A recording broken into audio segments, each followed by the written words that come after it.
Hola, hola, ¿cómo estás? En este rápido video te quiero mostrar una forma en la cual tú puedes pegar, digamos, copiar y pegar elementos o secciones de un sitio web a otro sitio web que tengas en otro dominio totalmente diferente. Mi gata.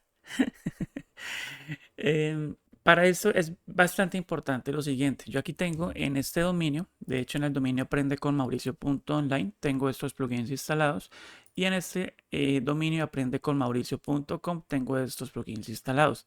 ¿Qué es lo importante acá con Elementor? Porque esto pues obviamente se hace con Elementor, que estén exactamente en la misma versión. Aquí está en la 4.0.8 y aquí también está en la 4.0.8.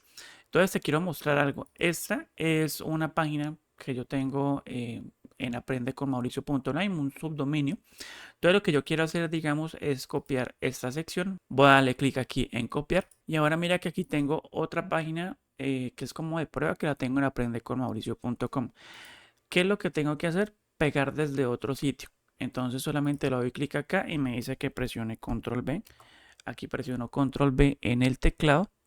Esperamos un momento a que cargue como los elementos, cargue la sección, cargue las demás cosas, incluso las imágenes. Y listo, aquí ya me apareció la sección que tengo en otro dominio. Es una funcionalidad bastante buena, bastante productiva, diría yo también, porque ahorra bastante trabajo el hecho de que tú puedas pasar una sección completa a otra, de un dominio a otro, simplemente con Elementor ya instalado. Me parece algo muy genial. Entonces, te quería mostrar simplemente eso. Este es un video bastante rápido como puedes ver.